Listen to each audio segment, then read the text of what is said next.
it's sort of how I think. I'm a systems thinker of, okay, I'm leading with healthcare, I'm leading with education, but to do both of those well, we have to be building housing, and that's going to make our transportation issues and our climate issues so much better if we can bring all 5 of those pieces together.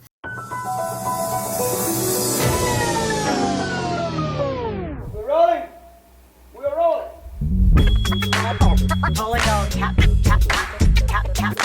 This is a real thing. Real thing.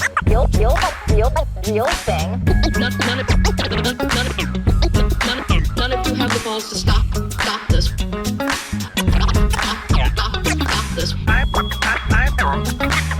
got plenty of time. I have nothing else going on today. We're in the Wedge neighborhood right now.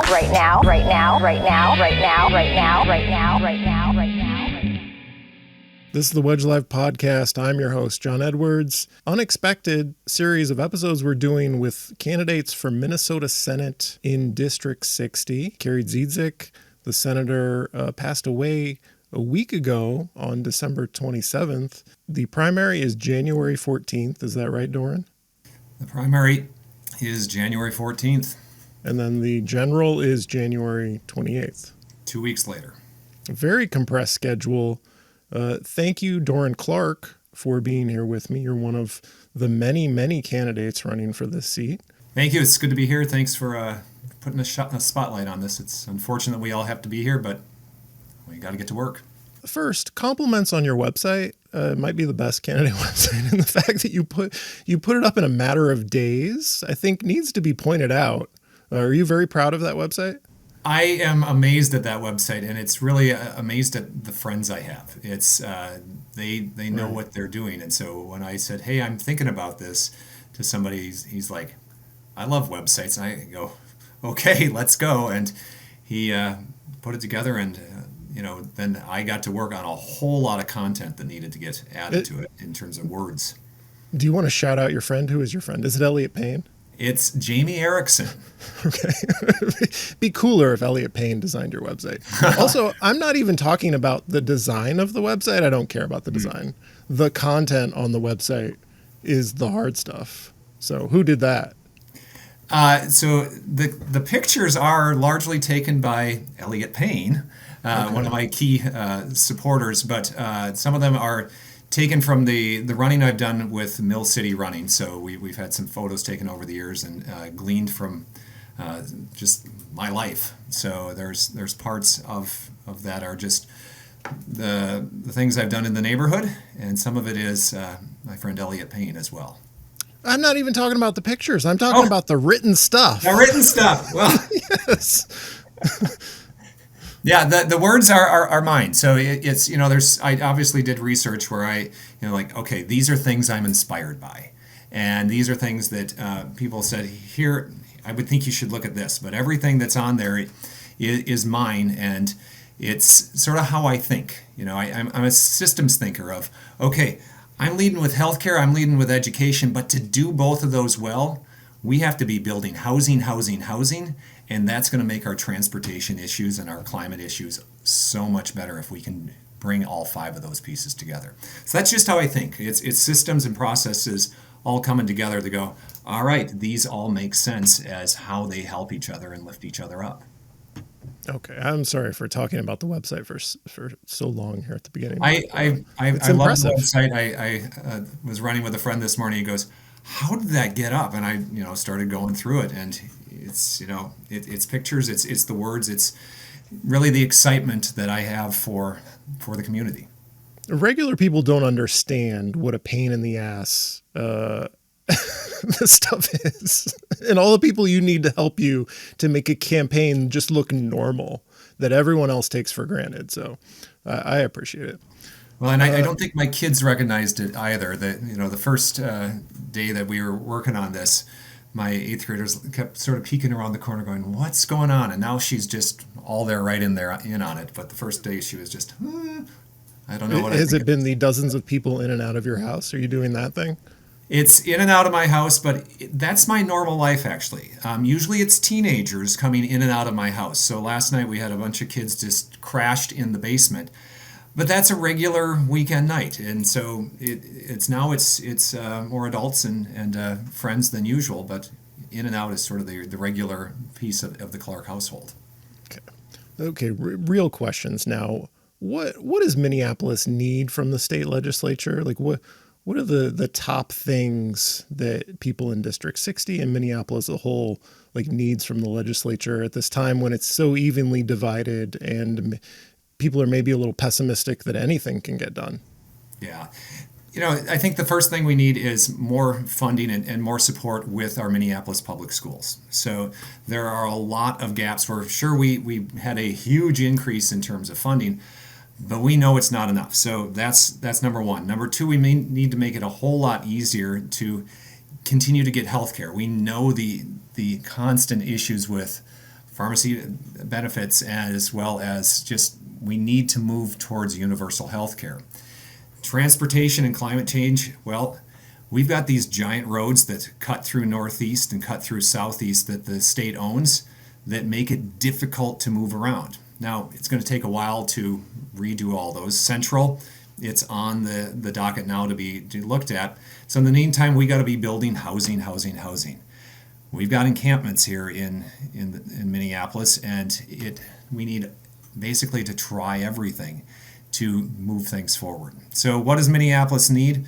We need stable funding for our schools. We need to make it easier to build housing. And we've got these, especially in ensuring that we have capacity in our shelters. We've got a funding cliff coming with shelters. And then transportation, just moving around, how we can keep it easy to move around in Minneapolis without needing to use your car. Let's talk about you. Talk about leadership, a time that you saw a problem in your community, like you took action to address it. Give people a sense of what kind of a leadership you have shown.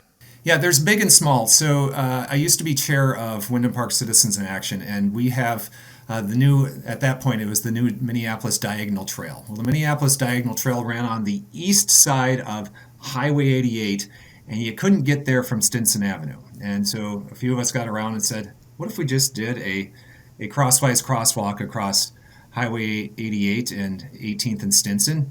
And we wrote this on paper over and over and over, showing it to whoever we could. And finally, I was in front of the right person at the city, and he went, oh, we can do that. And now there is in 2010 or 2011, they added the crosswalk there that makes it easier to cross. At the time in 2011, it was revolutionary. Now it's not the best crossing, but it was an example of, all right, we can by talking and sharing and advocating for the community, here's a simple thing we can do.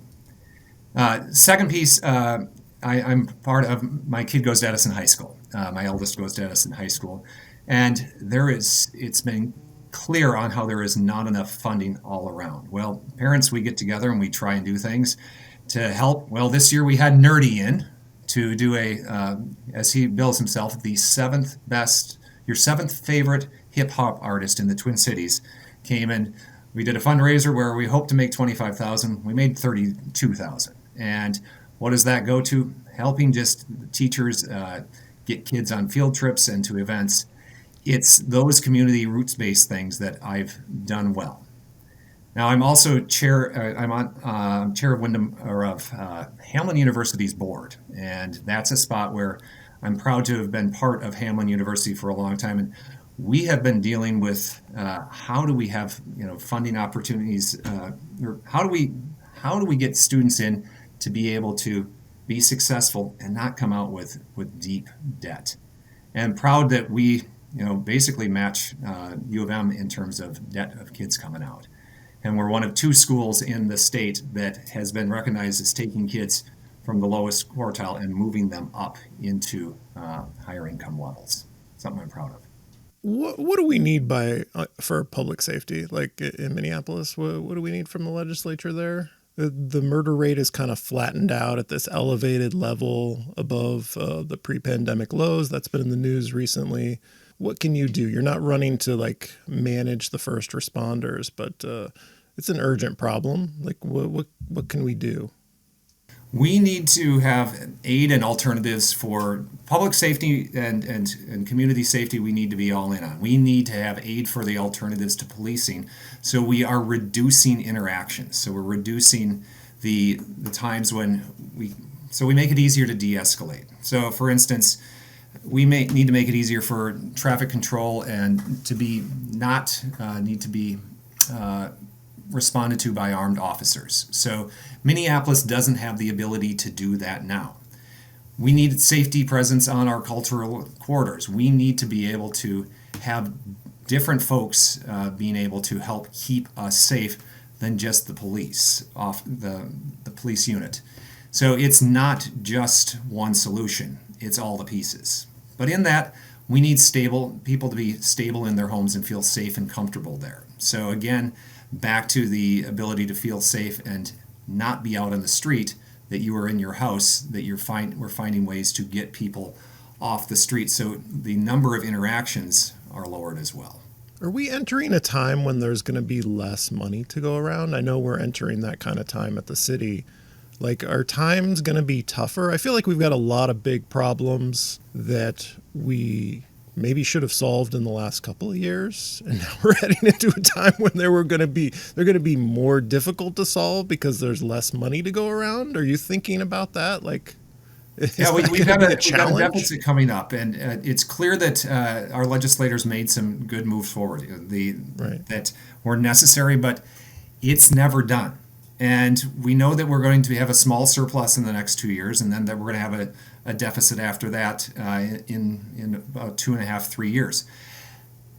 That doesn't mean the deficit's going to happen. We're going to have to set priorities and be clear on where we're starting first. So for me, a lot of this is, in Minneapolis, we need to up our property tax base. So, all right, keep on with the housing theme that I said. But that's going to also help us on the school front. That's also going to help us on the transportation front in being able to not need to rely as much on the other pieces. But it is setting priorities. And so you're hearing my pieces on what is priority in there. We probably need to look at a new tax tier on the richest. We need to play out what does that look like while making sure that we are making it easier for those at the lowest levels to afford their life. So does that mean lowering the taxes on the people making the least and finding a new tax tier on the top? It might. I think we set the big vision. We may not know precisely how we're going to get there, but we can figure out a few pieces to get us closer to it. So this intractable homeless encampment issue. So I always struggle with how to ask this question to get like a different response, because on a lot of these questions, everybody's telling me the same thing. And so I'm trying to find like the differences here. Okay. But like if somebody living next to an encampment, I don't know if this is as big an issue in Northeast in District 60 as it is in South Minneapolis, but somebody living next to an encampment sees that as like a 911, this has to be addressed in a couple hours kind of emergency. And the city is really struggling with that. Like, the encampment catches fire and the house next door catches fire, and like that's a potential tragedy there. And so, like, what can the legislature do to help Minneapolis address I know there are longer term solutions that we need to be addressing when it comes to housing, but like, how do we make sure the county and the city are addressing this as the emergency it is for people who live in the encampments, for the people who live in these neighborhoods? Yeah, it's a huge issue, and the encampments are a failure of government policy. There's a small encampment 3 blocks from my house, and we notice it. It's even a bigger issue in Ward 6. Short term, we can't let shelters close. That is, an emergency. This is an emergency, and when we're letting and contemplating letting them close, that exacerbates the problem right now. They can't go. So you're right. Most of the spots on the legislature is a longer term piece. We have to do both. But we can't go backwards with where we are now. Hennepin County needs to continue to step up. The city needs to continue to step up to be able to say, and that's where I think I can play a bully pulpit to go, all right, don't go backwards on this. City, don't go backwards on this, Hennepin County. But we can't stop, we can't close any more homeless shelters because there are unhoused people that need them now. So you're anticipating a couple of my questions with your website. I was going to ask you about the moratorium on charter schools. You already said yes on your website. So you want to talk about why do we need a moratorium on charter schools? We don't need any more charter schools. Stopping the opening of new charter schools it's too much competition right now. All of our schools are unstable. So there's about 205 charter schools out there. 9 of them are doing well. One of them happens to be right here in Northeast Minneapolis. The other 195, we need to just go, all right, you don't know what you're doing. You don't know how to scale up. We need to get you integrated into Minneapolis public schools and other schools, because we are cannibalizing the population that would normally be going to Minneapolis public schools, St. Paul public schools, Robbinsdale, and it's exacerbating the problem. And it's exacerbating the racial lines that have been drawn and just continue to have the disparities that we need to stop. So just because we have a few that do well, the exception can't be the rule. So this is another example of everyone I talk to is going to tell me the same thing on fully funding public schools, and it's like impossible for anyone to tell what's different. And maybe there is no difference. Maybe everyone agrees, but why are you different? Answer the real hard question. Why are you different, and you are going to be the one to help us fully fund public schools? We haven't fully funded them, obviously. And I don't think it's a solution that we're going to get to in the first this session, but we need to continue to push forward. Why am I different? So I know that we have a special education cross subsidy. The state provides 44% of those dollars, and then when a kid in Minneapolis says, "Oh, I'm going to go to St. Paul, I'm going to go to Robbinsdale," Minneapolis has to send over 100% of those dollars. That's a key first step that we can agree with around the state. And so I want to fully fund. We can't get there immediately, but here's a step and a step. So it is finding those pieces that with a 34-33 majority and the hell that the House is going to be going through with being tied or worse, we've got to find those common pieces. My background, on Tuesday morning, I got a text from a high school classmate who is the new state representative-elect from Kenyon, Minnesota. And he said, "Good luck, Doron. I at least have that relationship across the aisle already." So there are a Republican. Yes. We're both farm kids from down south, and he decided to stay a farm kid, and I was like, the city is where I need to be, and it is where I need to be. Okay, housing. This is another one where you anticipated my question. Great job on the website, by the way. You're just answering my questions before I ask them. So legalizing more housing types, zoning reform, you say you're open to these things statewide. I guess my question is just to talk about why this is important, why we need to do that. Yeah, so housing is too expensive. People, when I bought several years ago, it was much easier to buy than it is now. So we need to be making it easier to build everywhere so you can live where you want to live, and especially here in Minneapolis, be able to live closer to the wonderful things that we have. Why is it important across the state? Well, we have a concentration of poverty here that we need to make sure it's easy to afford your housing everywhere, no matter where you choose to live. And we need to invest. And in terms of the housing in Minneapolis, we're clearly far behind on affordable housing, and we can't solve it only here. So that's part of why I want to have broader zoning across the state, is that, we can do, in Minneapolis, it has good leadership on this, but we need to make it easier to just do it statewide, because, well, as much as I want everyone to live in Minneapolis, there's a few folks that want to live in Eota, Minnesota. There's a few folks that want to live way up in Zimmerman, and the prices are going up everywhere.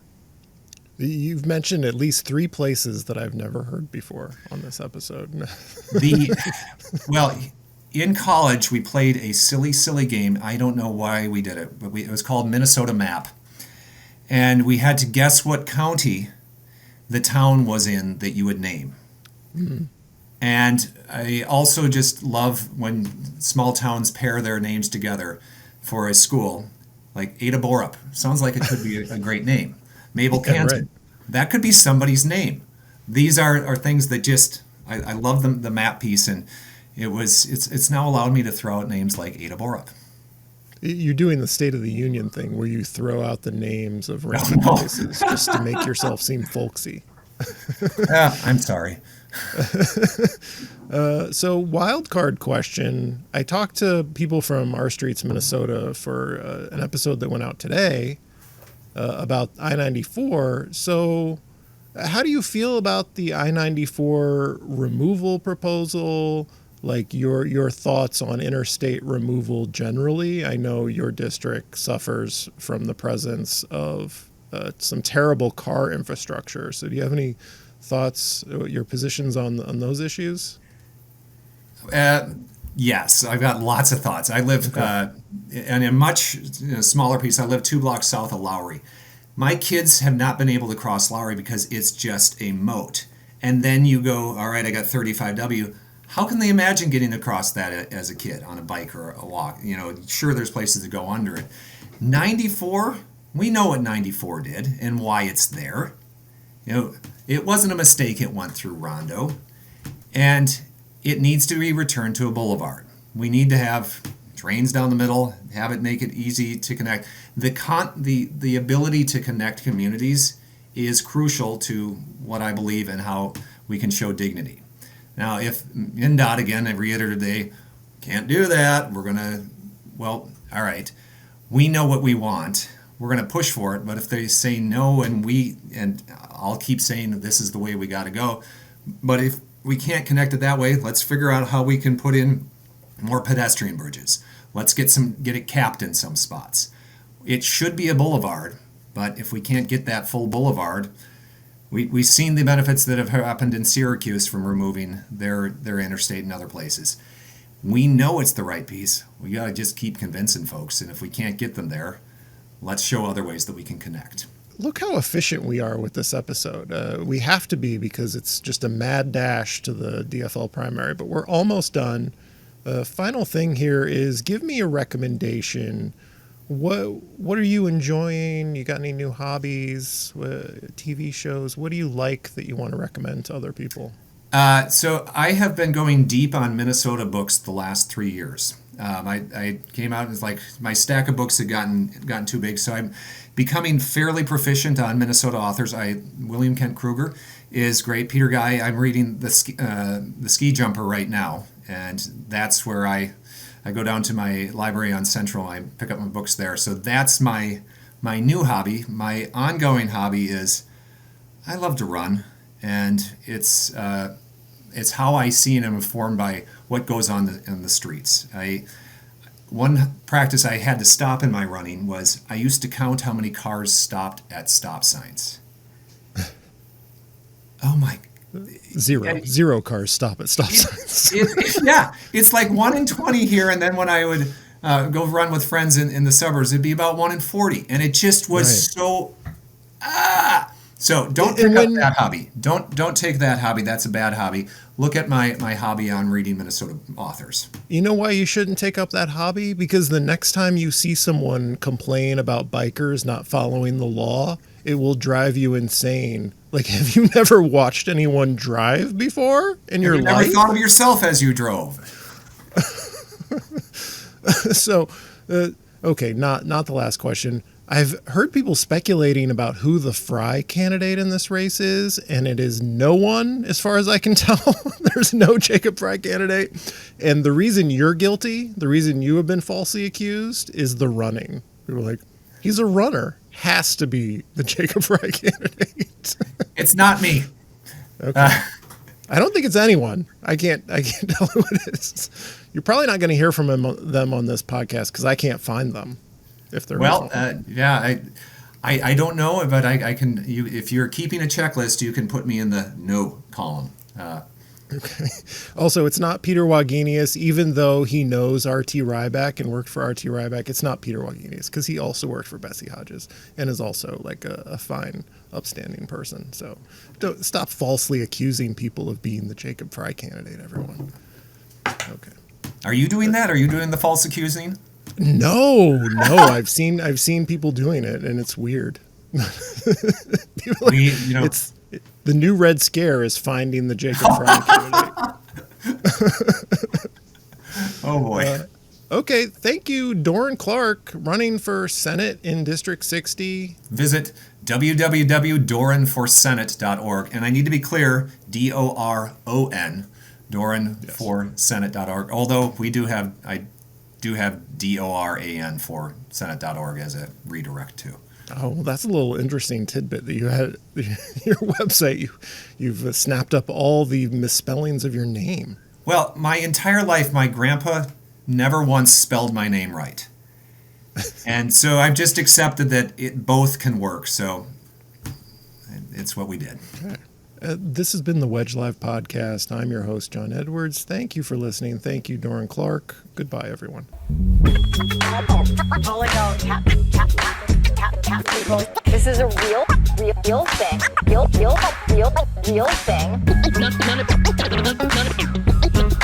None of you have the balls to stop this. Stop this.